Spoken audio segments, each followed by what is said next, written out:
Community Hotline is made possible with generous support by Gresham Ford, the dealer with a heart. The Contribute to the Community program provides the opportunity for the Gresham Ford team to make a positive impact, serving their customers and helping people across the community.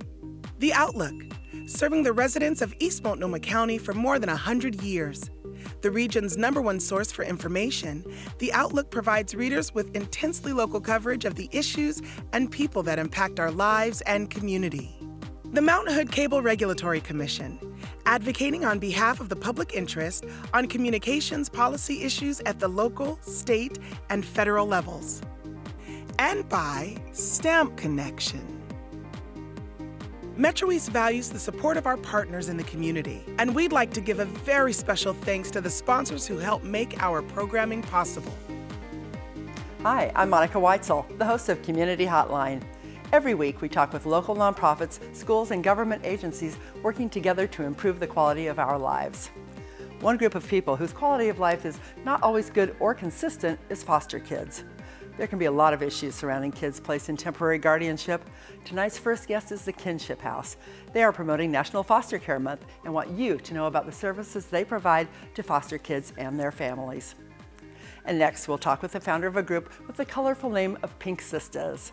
This organization provides support, networking, and wonderful experiences to help women suffering from breast cancer. These are emotional stories, but they are stories that need to be shared. Stick around so we can share them with you next on Community Hotline.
Hi and welcome to Community Hotline. I'm Monica Weitzel. We're here in Gresham at MetroEast Community Media. We've got a full show tonight of organizations that are doing great things in the community, and we're going to start out by talking with the Kinship House and about foster care, because this is Foster Care Awareness Month. And so with me to talk about that, I have Denise Kowalczyk. You are the Development and Communications Director for the Kinship House. I am. Always pleased to be here. Thank you. It's nice to have you back. And Celestina, you are a foster youth advocate. Yes. And have had some interactions with the Kinship House and more. Yes. So I'm anxious to hear all about what you've been doing. Foster care is in the news more and more all the time because in Oregon, we have, I don't know how many kids in foster care, but it's a huge, huge amount. It's over 10,000? It's about 11,000. 11,000. Wow. Yeah. That's a lot of kids. And you know, there's a lot of issues that go with that. I mean, you know, kids that are taken out of their homes for whatever reason, at whatever age, you know, there's bound to be some, I don't know, some issues that come up. I mean, just being a kid is hard enough, and being a parent is hard enough. So tell me first, Denise, if you could, a little bit about what the Kinship House does, working with foster youth. So a child is removed from the home for very dire circumstances, right? Their life is in danger, so the state of Oregon becomes their parent, if you will, to investigate that. And I think on average, kids are in the foster care system roughly about 2 years. Now, when they're removed from the home, the Department of Human Services will do an assessment of needs, for example, and find all the resources that child needs, and find housing, a home for them to stay during their time in the foster care system. Now, during that process, if it's evaluated that a child has some mental health concerns, like attachment issues or acute PTSD, or perhaps biological mom was drinking a lot and has some fetal alcohol syndrome issues, they would be likely referred to Kinship House, because those are things that we specialize in. So kids, like I said, could be in the foster care system for roughly about 2 years. And during their treatment for mental health care, they might be with us for 6 months or a year. And then they come to our outpatient facility in Northeast Portland, and we have also some satellite locations. And they'll come and meet with a therapist and for a variety of treatments. So depending on what their needs are and what's required, Right. that'll determine the length of time and what that treatment is. And we are not a Band-Aid. We're not putting the Band-Aid on and hope they heal. We are helping the child heal with their mental health. And so, excuse me, they might come in once a week. They might come in once a month. They could be going through play therapy or drama therapy, talk therapy, art therapy, or movement therapy. Wow. What kind of ages are we talking about? Well, we will see kids from 0 to 22, but on average, the average age for the kids we see are 6. But I'll tell you, I'll be down in the front office, and I'll see these little 3-year-old kids come in. And so we'll, the little itty bitties, the tweens, the teens. So we, see the full gamut. Wow. So that's an intense kind of a situation, to be in foster care and then to need extra help. And for somebody to recognize it and refer them to the kinship house is really a gift, I'm sure, to It makes a huge difference. It's not rocket science. I've always heard this, and I'll always say it, as a representative at kinship house or anything, any kind of care anyone needs. You provide access, people can heal. And if we put the resources into, I think, even though we work with a certain group of kids, about 400 kids out of the 3,000 or so in the Tri-County area, I think any foster child could benefit from our care because it's incredibly healing. And we're trauma informed, and it's early intervention, and it's about the child. So we're advocates for the child throughout the process. That's great. That's great. So how did you two get together here? Well, last year we received this great call from the Society of Children Book Writers and Illustrators that we were being children's books, writers of children's books, right, of writers and illustrators for books, and that we were being nominated for this new campaign to receive a bunch of books.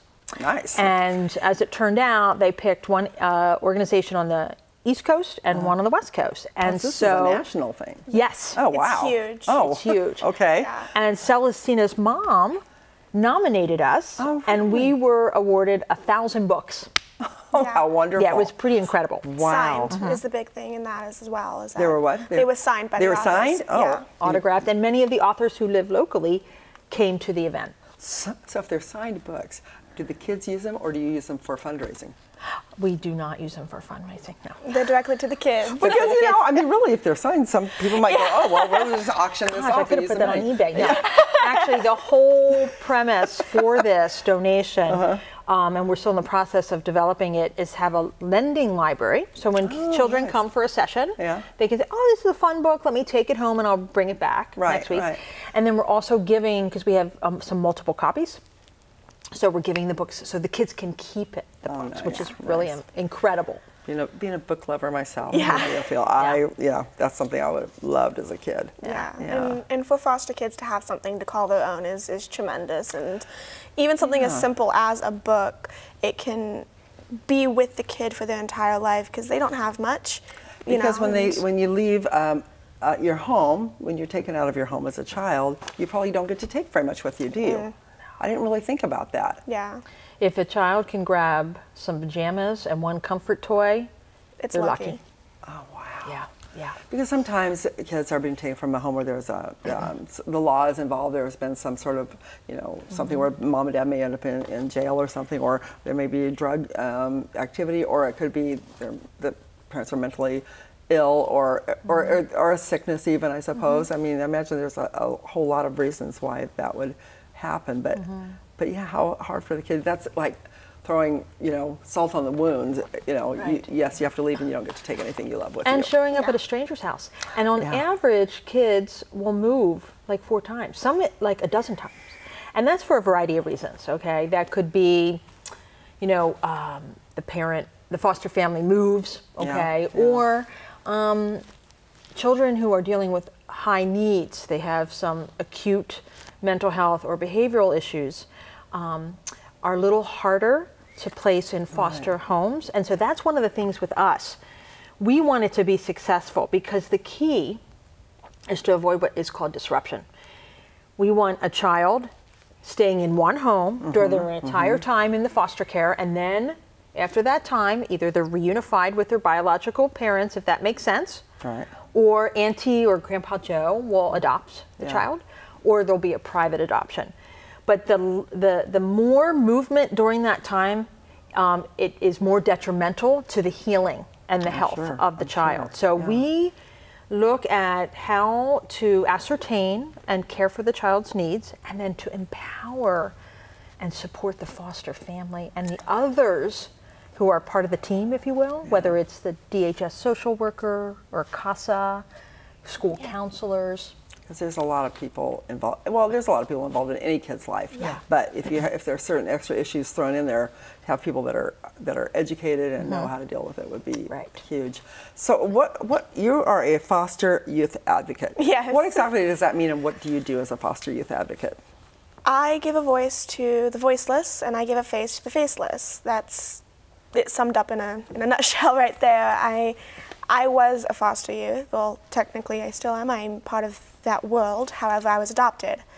And I was lucky enough to be adopted, except there are those who aren't. And those who don't get to speak out about it, those who don't know that they can speak out about it, and those who don't, for safety reasons and many other reasons out there, who don't get acknowledged by people. That's what my job is I go out and I say, hey, people, we exist. Hey, and you have needs, and you're like everybody else, but you also, you're affected by laws that some other kids wouldn't be, and there's things that affect you that, you know, any other typical teenager or youth would have to deal with. Yeah, I mean, because I'm a teenager, and teenagers go through enough as it is. Yeah, they do. But to, you know, stack on top of any number of other things on top of it, I mean, kids go through their life trying to figure out who they're going to be. And parents are a huge part of that. You know, you look for your parents for guidance, and you look for your parents when you need that little kick in the right direction. And if you don't have that, or if you don't have anybody standing in as that, you kind of go on whatever path you're going to wander onto by chance, and that's not always the best one. Well, it could be just whoever shows up at the time when you need somebody most. That may be the way you go, and it may not be the best way to go. Right, and sometimes it works out, but unfortunately, a lot of the times it doesn't. And kids don't know, for the most part, to advocate for themselves. No. You know, they just don't. I mean, I remember having my son in the hospital and just knowing that I had to advocate for him because he was young and he couldn't tell, you know, he was afraid to tell the doctor when, you know, this nurse always hurt me when they took my blood. You know what I mean? Yeah. You just feel like you have to do that for them. And in foster care, you probably feel like you have even less voice because who's going to listen? Right, and it's one of those things that, I mean, I've had an adult telling me my entire life how the process is going to go, how it's going to work out for me, how, you know, bloody this, bloody that, and all these adults telling me, not asking me, not talking with me, but telling me how things were going to go. Wow. And so I decided, I was like 13, and I was like, why do I keep having people tell me what I'm going to do? I'm going to tell you what I'm going to do, and you're going to like it. I love it. It was one of those moments when my mom said, well, who else is going to say something if you're not going to? And that kind of hit me like a truck, and I was like, you know. That makes perfect sense, but not everybody is strong enough to do that. Right, and it takes, I mean, with the kinship house, it took me years to be comfortable with the fact that I was a foster kid and I have been adopted, and that, yeah, I'm not biologically related to these people, but they are still mom and dad to me. They're your family. They are my family. Yeah. Without a doubt. That's a wonderful thing. Right there. And we were talking a little bit earlier about how there's all kinds of families. And, yes. and I think the definition of family has expanded over the last few years, which I think is a wonderful thing because you don't have to be biological to be family. No. But so you came out of it well. I mean, from what, you know, appearances, you know, you look like you're doing really well, but there must have been some really tough times. Absolutely. You know? Absolutely. I mean, I had quite a few moments where I thought I wasn't going to get through it. And it's one of those, I mean, being a kid who doesn't have a background, doesn't have even the simplest things like baby photos, you know. Oh, wow. In 5th grade, I was told to bring in a baby photo, and I went to my mom and I said, I don't have any. I'm gonna be the one kid in the class who doesn't have baby photos. I'm going to be once again the weird kid. You know? Something to separate you from everybody else. Right, and of course it wasn't intentional by the teacher or anything. It was like, they probably hey, figured everybody has baby photos. Right, and it's, you know, those little things, and I'm definitely not saying, you know, don't ask for baby photos, but it's definitely those little moments where I'm like, I am a freak. In my head, that's what I kept telling myself, and then that, of course, led into depression and anxieties and things like that, just like any other teen would have, but mine was a little amplified. I'm sure it was. So what would you tell kids if there are some kids watching that are in foster care that are going through some really tough times? What would you tell them? What would you say to them? You're not alone. There are 700,000 other kids in this country who are foster kids, and you are not alone. What's the best thing you can do to advocate for yourself? Speak up. Find your DHS worker, find a CASA worker, find somebody who you can sit down with and talk, even if it's a teacher, even if it's, you know, your best friend's mother. You can sit down with anybody and say, hey, this is happening to me. I'm scared. I'm worried. I don't know how to ask for help. I don't know how to receive help. And that's the best thing. And that of course, takes a lot of courage to first come out and say that to begin with. But that's really, really good advice, I think. I mean, I think it is, because you're telling them, find somebody that you feel comfortable talking with. And even if you don't, if you feel like maybe this is going to be the person who will listen, because you're going to have to find somebody who believes in you. Yeah, don't be quiet about this talk. Yeah. Tell everybody. You know, it's one of those things that just because everybody tells you, oh, you know, this is very private. You don't talk about it. Yeah. You should talk about it. You should say, I am this. This is who I am. I am a foster kid. So what? Yeah. And I want to jump in on that. You make a really good point. As our society doesn't really know, it's so awkward. Yeah. It's painful. No one knows how to talk about it. You don't go into school on your first day. Okay, can we a show of hands of foster kids? Or do we have a show of hands of someone who lives in you know? Yeah. But it's a key part of your identity, and we're not in a place in our society to really talk about it. No. And because there's a lot of stuff attached to it. It's also like, you know, mental health. Yeah. Nobody wants to talk about it. No one wants to talk about it. And hi, I'm new in the class. I struggle with depression. You know, I mean, obviously, I'm not recommending people introduce themselves the first day of school. Not recommending that at all. It'd be kind of interesting, though. It'd make it a really interesting first day of school. Our culture, our society really needs to open that up. Like NAMI is doing a lot of work about National raising Alliance of Mental Illness. Is that right? Yeah. Really, they have chapters around the country, and they have a walk coming up in May. But it's really raising the bar of awareness around mental health, around the foster care system, because, you know, Oregon is like 49th in the country as far as its foster care, its child welfare system in one report. There's a lot of things we need to work on here. Yes, and so we need to talk about it, and that's the thing. You know, we need to talk about it, and we have to figure out what resources are needed, and it's not going to be an overnight. It got broken over a long period of time, and it's going to take time to fix it. Comparing it to the mental health issue is a good comparison, though, because those are both things that have a stigma attached to them, and that there's no reason why they should. When I was growing up, we had some kids in the neighborhood that I had heard as referred to as the foster kids. I thought their last name was Foster. I didn't know it for years. Oh, the foster kids. Hey, hi. You know, I didn't know. But you know, I didn't have any idea what foster kids were or what that meant. And why? And people don't really fully understand that. I think there's a misunderstanding about why children enter foster care. Like, oh, they were truant, they didn't go to school, or something like they did something wrong. Right. And it's not that at all. Yeah. I think it's pretty rarely anything that the child is. No, I mean, it's really low on the list in the, I think it's 2016 statistics. The highest ranking reason percentage for a child being in foster care was neglect. It was abuse and neglect. And how depressing is that? And it's just, the parents just didn't acknowledge them. You know, and it's not just like, oh, hi, Jimmy, it's good to see you over there. No, it's... You don't exist. You don't exist in my world. I don't want to feed you. I don't want to take care of you. I don't want to do this. I don't want to be a parent. I went through the process of having a child, but I'm not a parent. I'm somebody who had a kid. There's that difference. There's a big difference. And I think, I don't know statistically, but a big part of that, it's a cycle. The parents are having mental health issues, substance abuse issues.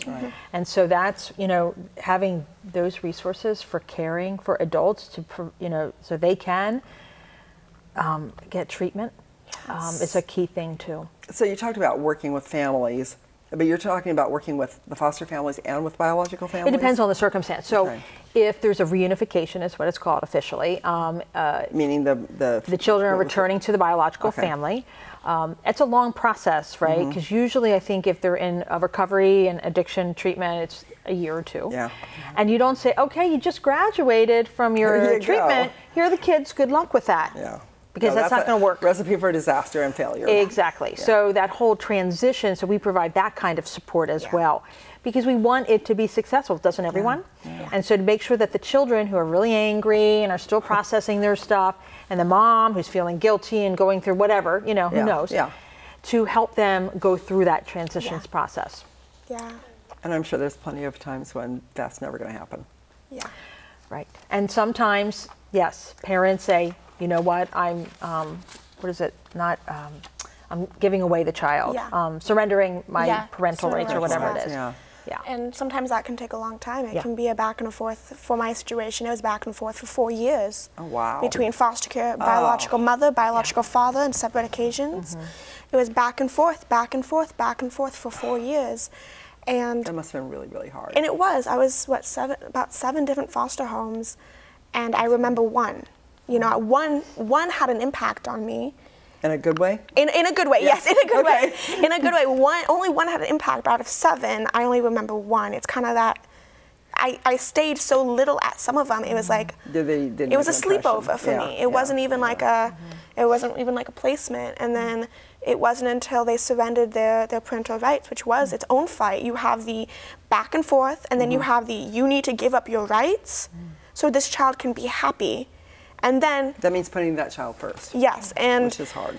If you pull a child in the first place, there's a good chance they're not already putting that child first. Yeah, right. So And but here's the thing though, there are opportunities, right, to make a change. Okay, this stuff is dire, it's heartbreaking. Yeah, it is. And it's a huge But obviously thing. there are people that survive it and do well. Exactly. And there's a lot of kids too that age out of the foster care system, which we touched on a little bit. And that's something that's not beneficial, but foster, what is the name of that agency? OFIC, Oregon Foster Youth Connection. Right. And they work with kids who've aged out of the system. Specifically, yeah. To help them advocate and find for resources. themselves, Right. yeah. And that's a beautiful way to take something bad that you had to go through, or that was not a good thing in your life, and turn it into something where you're helping other people. Yeah, And that's it's again a brave thing to do, but it's really a wonderful thing to be able to do. Yeah. And I want to just also add, the viewers, what can I do? Because everyone's like, I can't be a foster parent. Okay, I want to everybody hug. can be a foster parent, but everyone can hug. Yes. Everybody's heard that tagline. That's true, right? But it's It totally is. true. And it's that, I'm looking at, and I had to figure it out, but be a respite care. So Yes. I'll babysit, right? So the foster family has a break, the foster child has a break, Yeah. there's that. Or, there is supporting agencies like Kinship House as a volunteer or what have you, or other agencies in our community become a court-appointed special advocate, CASA, where you really are on the front lines representing the child. And so there's a number of ways. Our foster family pool is shrinking, and we don't have enough foster families. So there's a group called, oh gosh, I always get it confused, Engage Oregon, I think what it is what it's called, where they're trying to help the Department of Human Services Get more foster parents. support them and support foster families who are trying to do the work. There's a lot of misconceptions about why people become foster parents as well. And I'm sure there's just as many reasons why people become foster parents. But I want to hug everyone I meet. I'm sure you do. And I do. That's a big job. That's a big job. is.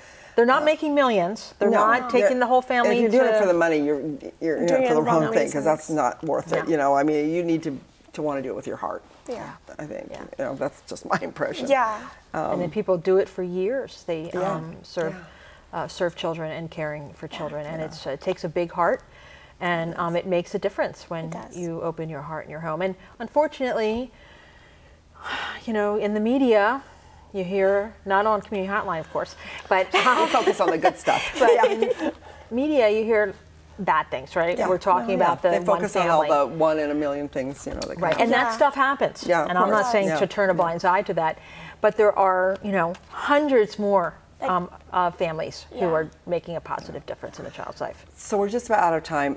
Celestina, what can you tell us that we should know about being a foster child, being a foster youth? You know, how could we help as just Joe Blow citizens of the United States here? I mean, my biggest thing is that I went through elementary school, middle school, and high school as the foster kid. That was your identification. That was my identification for myself and then for others. They would walk at me, oh, that's the foster kid. Oh, wasn't she the foster kid? Don't do that. It sounds like kind of like a dumb thing to say, but don't do that, because you should say, that's Celestina, that's Jimmy, Joe, John, who, you acknowledge them as humans, not as ideas. The situation they found themselves in that they had no control over. And then also the other biggest thing is that don't blame us for our situation. Don't make, I know the whole bullying thing is, really run down. Don't bully, but really don't bully. We have no control. We have absolutely no control over what it is that happens to us. And just because we're in this situation does not mean we want to be there, doesn't mean that we have any choice to be there. And the biggest thing, for other people is to say, give her a hug. Tell her that you love her. Tell her that, hey, I really liked what you did the other day. Or even if you didn't, say, I really like what you did the other day, And then for foster youth, you're not alone. Find somebody who can help you, advocate for yourself, and don't stop talking. Never stop talking. That's beautiful. Got me choked up. No crying. You know me, Denise. Thank you very much. Thank you, both of you, for being on tonight. Thank you. That was a great conversation, and I hope people will take it to heart and really pay attention to what you have to say. So thanks very much. Thanks for watching our first segment of Community Hotline. We'll be back in a few minutes, so don't go away.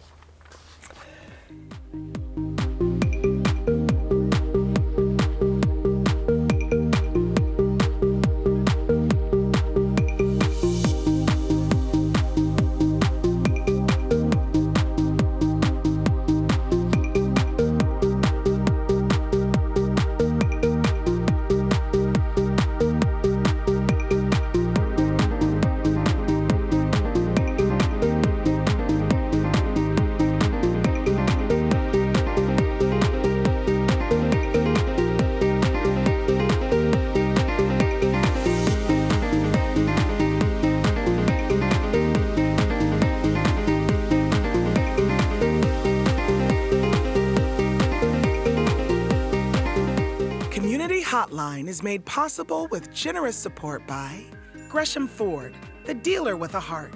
The Contribute to the Community program provides the opportunity for the Gresham Ford team to make a positive impact, serving their customers and helping people across the community. The Outlook, serving the residents of East Multnomah County for more than 100 years. The region's #1 source for information, The Outlook provides readers with intensely local coverage of the issues and people that impact our lives and community.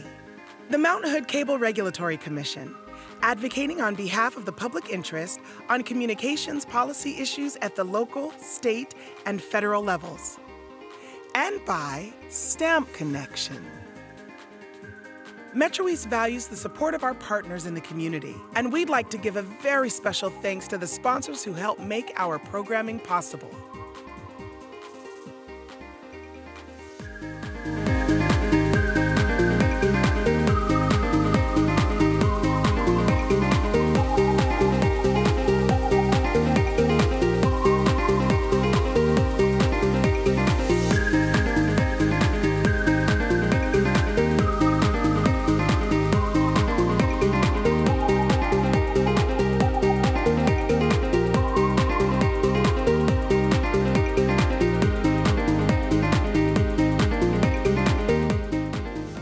So important for me to have the right to be able to speak what I want to speak and talk about what I want to talk about. If you start shutting this person up and shutting that person up and shutting this person up, that's not America.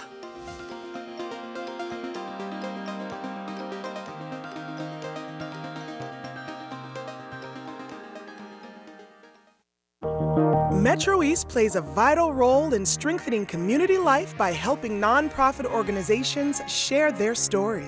One major opportunity we offer is Community Hotline, our weekly talk show that highlights the stories of our community's nonprofit organizations. We've had a lot of people call Ride Connection because they've seen us on Community Hotline.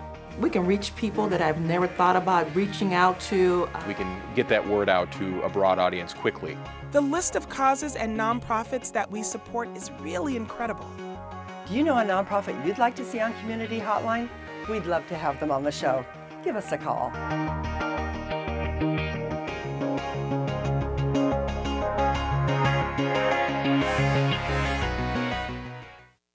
Hi, I'm Joy from the Portland Kitchen.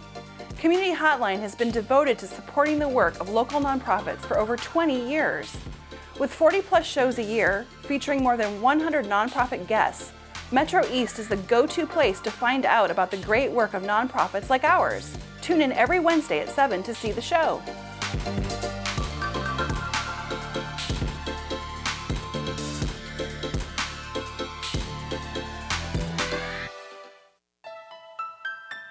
The Rosewood Initiative is a nonprofit community center located on 162nd and Stark. We're focused on serving, building, and connecting the community to resources that will better their lives. Rosewood is so much more than a building. We're a community.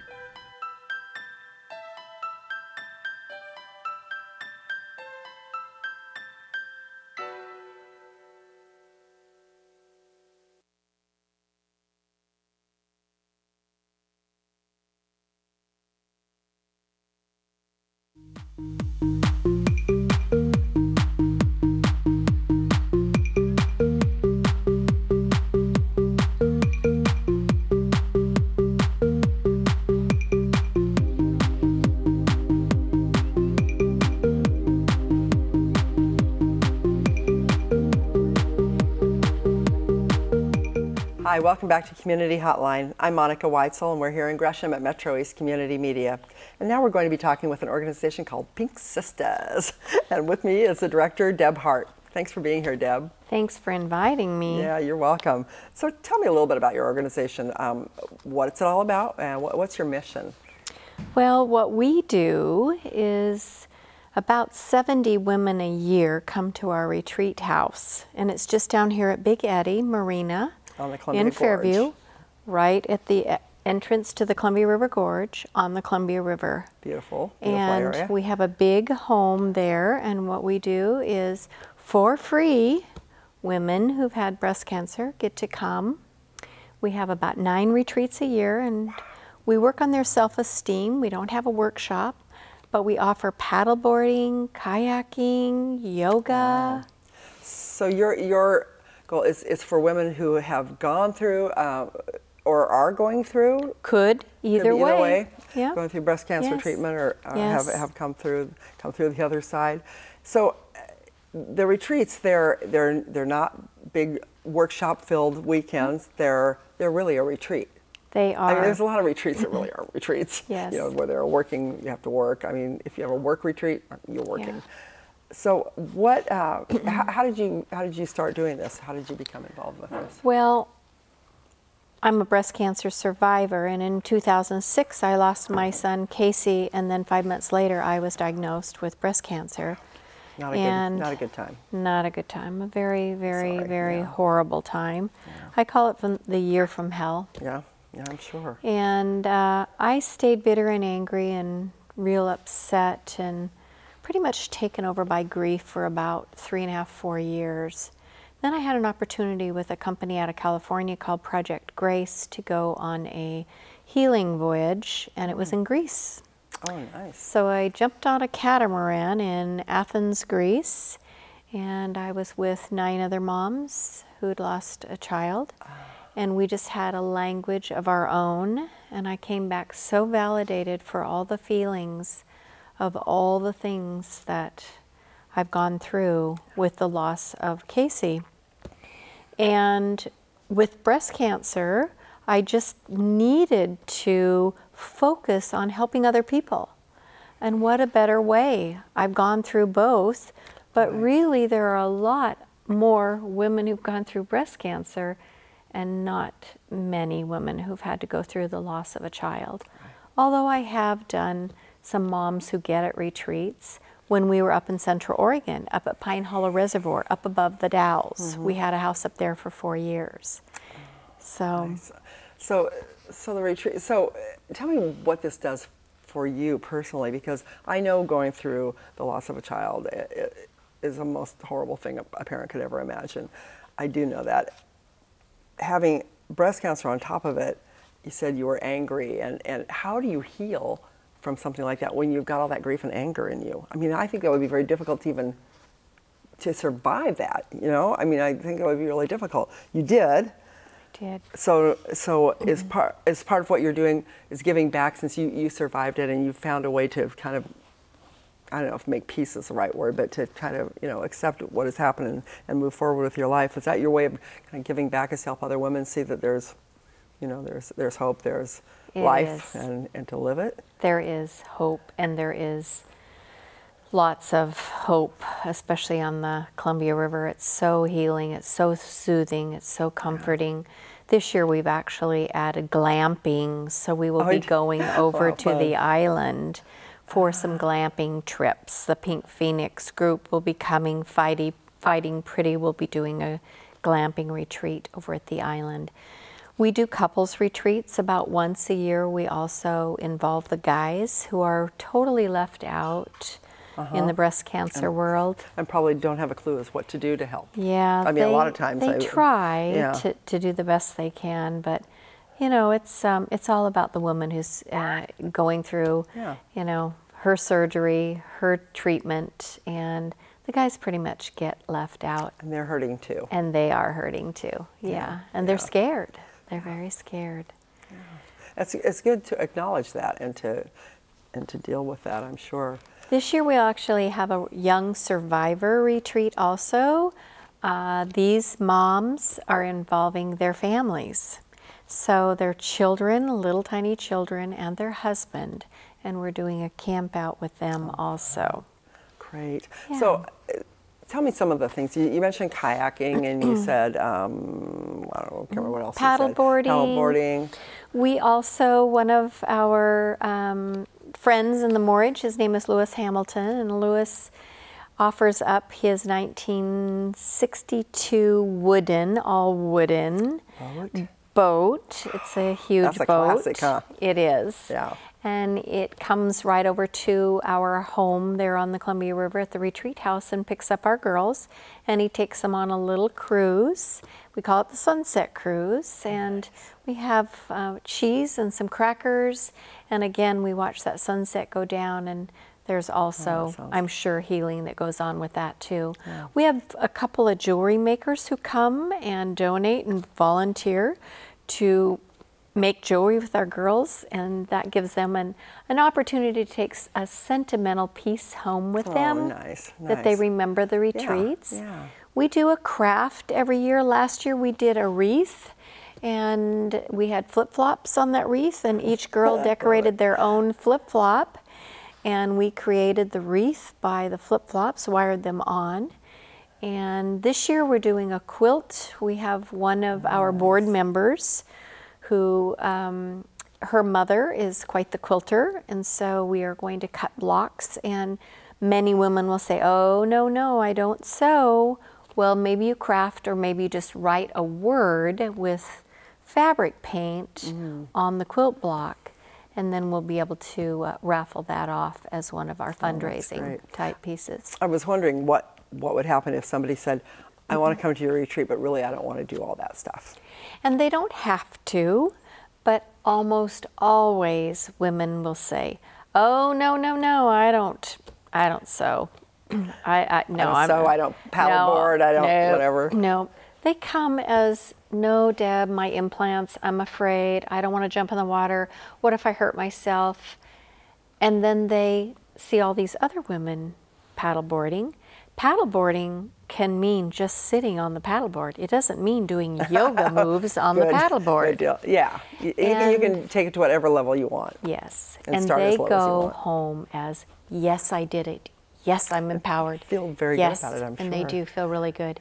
And our big goal for the weekend is hopefully that they will connect with someone who will be a lifelong friend. I wondered about that because I would think that having been in the same situation, having gone through the same thing, even though everybody has a different experience, it's got to really bond you with somebody. You know, you out of how many women are usually in a retreat? We usually have 6 to 8. Okay. Small enough group where you get to know everybody and most likely find somebody you could really connect with and talk with. And we have a common denominator, and that's all of us have had breast cancer. Some lumpectomies, some, double mastectomy. We have people who haven't had surgery and have only had chemotherapy. Last year, we also had the metastatic group, which was 5 women who came who are terminally ill with breast cancer. This metastasized into other parts of their body. Yes, and most of those women were under 40 years old. Oh. So they were young, but we did a retreat just for them. They didn't want anything special, but they just felt like their language was much different than the survivor. Right. You know? Because they are surviving to some extent with study drugs, but their hope is for the cure, because that's their only hope. Yeah. And they're what they want probably now, besides that cure, is to be able to live their life the way they want to live it. Yeah. Yes. And to be happy. Yes. Yeah. Yes. I think it would be very, very difficult to keep a good positive attitude when you're going through a lot of that thing, a lot of that stuff. And so being able to look forward to a retreat, must be a wonderful thing. It is. Yeah. It really is. I was asking you earlier about the weather, because obviously on the Columbia Gorge, if it's beautiful weather, it's amazing and it's great. But you said that even if it were rainy and nasty out, you bring in massage therapists or find other things for everyone to do that would make it relaxing and peaceful and fulfilling. We start our retreats the end of June, and they end about the first part of October. So, we try to do it just during the summer months. Yeah. And so do you live up there year round? I do. Yeah. I live at Big Eddy Marina also. It's a lovely area. Yeah, I've lived there for some years, quite a few. So love my community. That's good. That's a good thing. Love my community. You have to be part of our community. There are 60 homes there, and there's only 20 homes that are permanent residents. So we're tight. We're close. Every one of them, don't you? Yeah. If somebody takes a bad fall, like I did. Oh, you don't wear that just for a fashion piece, huh? No, my community has really been there, really supportive. Yeah. What do you? How do you find this has changed you, having started this nonprofit, and what does it do for you? What does it do for me? That's a very good question. For me, it just heals my heart, because my heart has been broken with the loss of my son, and also my health has been compromised by having breast cancer. Right. And for me, it's just about helping other people and giving back and putting it out to the universe and seeing what comes back. You can't believe how many people have come in my life with what I do, because they believe so strongly in what I'm doing and the passion that I have for this organization, and they want to be a part of it. And it takes a village. Yes. Well, you can't really run a nonprofit of any kind without some community buy-in, some community partners or sponsors or whatever. Exactly. So you have some of those then in the community that help you. And I'm from Stevenson, Washington. So I was born and raised right in the Gorge. And I said when I started this nonprofit that in Portland there's many breast cancer nonprofits, and I can go to an event every weekend in the Portland metropolitan area. But in Fairview, Hood River, the Dalles, Stevenson, White Salmon, Bingen, Cascade Locks, those small communities have very little awareness for breast cancer. Really? So I guess that would probably be true, I just feel like we really needed the awareness. So I started the nonprofit, and my claim to fame is I'm in the gorge, you know. And it's a beautiful place to be. And yes. it's becoming more and more popular all the time as a tourist destination. Yes, it is. But what a great thing to be able to combine, you know, in this gorgeous place that we live in with a retreat for something that actually meets the needs of the people that you have there. It can't be free, though, without all the fundraising that we do. That was going to be one of my next questions. How do you support this? So you are a 501c3, so you accept donations. We do. In kind and cash, I imagine. And then you do fundraising. So you have a couple things coming up, don't you? We do. Yeah. We have a Mother's Day, on Mother's Day, fashion show. Linda Yoshida has been a big sponsor for us. Very generous family. And she is a very generous woman. And so at her restaurant at the Riverview, on the Sandy River, beautiful place. We are having 2 fashion shows on Sunday, Mother's Day. One will be at 11 and one will be at 2. And so we have many vendors. We have the Boot Barn, we have Glass Butterfly, we have Fred Meyer, and then we have a adorable little shop in Stevenson called Out on a Limb. Oh, fun. So we tried to stay within our gorge community. Right, that's good. To pull together our fashion show. We'll have survivors in our fashion show. We'll have a couple children in our fashion show. We'll have a couple men in our fashion show.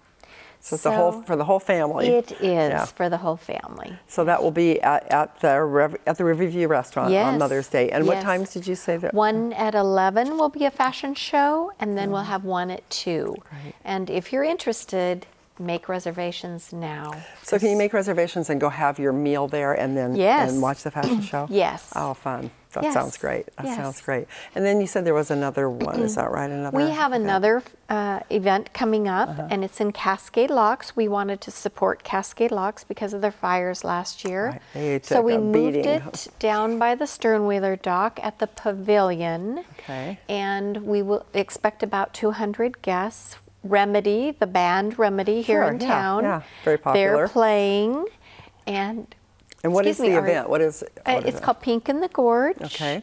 And it's our live auction, silent auction fundraiser, the biggest fundraiser of the year. Good. We will have food and hard cider. Portland Cider is our vendor. Backwoods Brewing is our vendor for beer. And then we have Flume Family Wine as our winery. Nice. And Super Value is one of our big sponsors, and A&J Select there in Stevenson, and that's where all of our food will come from. We also have a 1971 photo bus this year. A 1971 photo bus? Photos. Oh, how fun is that? Yes, for taking home for your souvenir. Oh, then we boy. also have Royal Throne, and if you have never been to those fancy trailer bathrooms. Oh my That's what Royal Throne is? Oh my. Royal Throne. My good friend Karen and Rod will bring Royal Throne, and we will have these fabulous bathrooms. That's hilarious and cool Yes. at the same time. I've never had the pleasure. So so we'll have a live auction, and that's where we raise the bulk of our money. We only have about a $15,000 budget. We no one gets paid. I have a nonprofit with no one who's getting paid. No staff, including myself. And I have amazing board members who believe in what we're doing and are really 100% in, and I believe most of their husbands are in too with us, whether they want to be or not. Oh, yes. I love it. I love it. Fred Meyer is our presenting sponsor for that event. That's great. Fred Meyer has been very good to us. Judy Swift, who was the contact for Fred Meyer and has retired now, she'll be the host for that event. Oh, wonderful, wonderful. So isn't that nice when people are involved through work and then they know enough about you to know that it's worth being involved with on a personal level? Judy became my friend. She's not just from Fred Meyer. That's great. And Jeffrey has taken her place, and he's been absolutely awesome too. In fact, Fred Meyer actually is doing a retreat this year with us within their organization of all the survivors that they have in. I'm sure they have plenty. Yes, they do. Yeah. Yes, they're big. You know, and I really think that when businesses in the community go out there and support organizations like yours that we need to support them. Well, you know we what I mean? Can't we need to not forget Jan Weston at Weston Kia. Oh, yes. Oh my gosh, that man has helped me so much, and he's kind of showed me the ropes too. And he won't take much credit either. He'll just very quietly. He does. Yes. He takes it very low key. Yeah. Yes.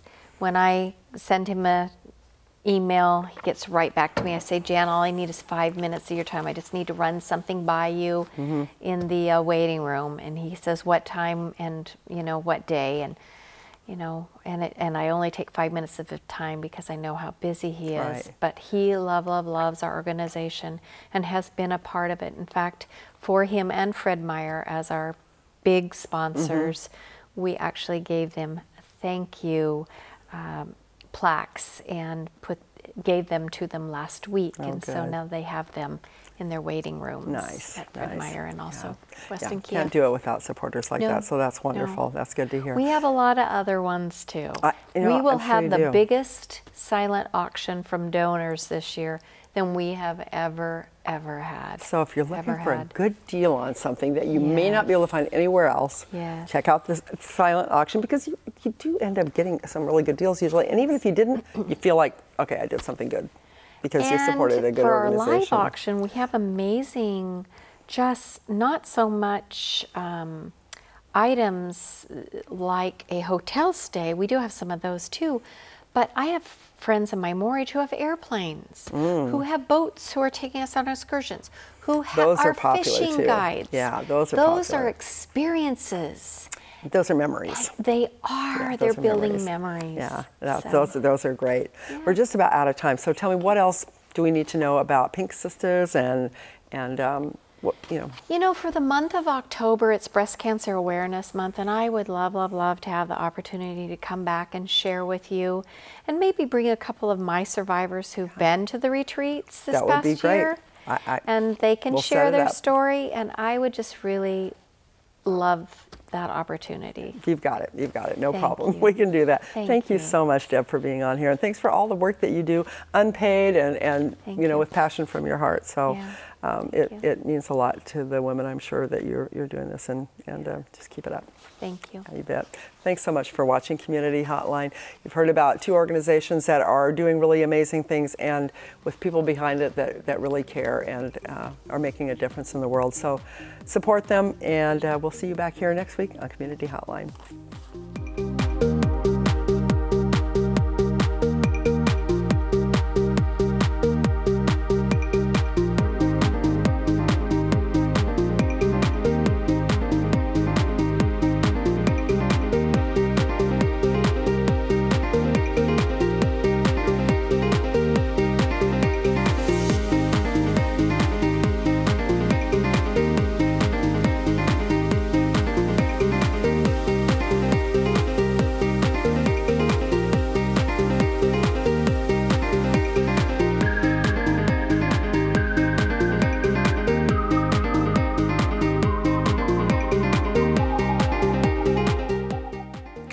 Hotline is made possible with generous support by Gresham Ford, the dealer with a heart.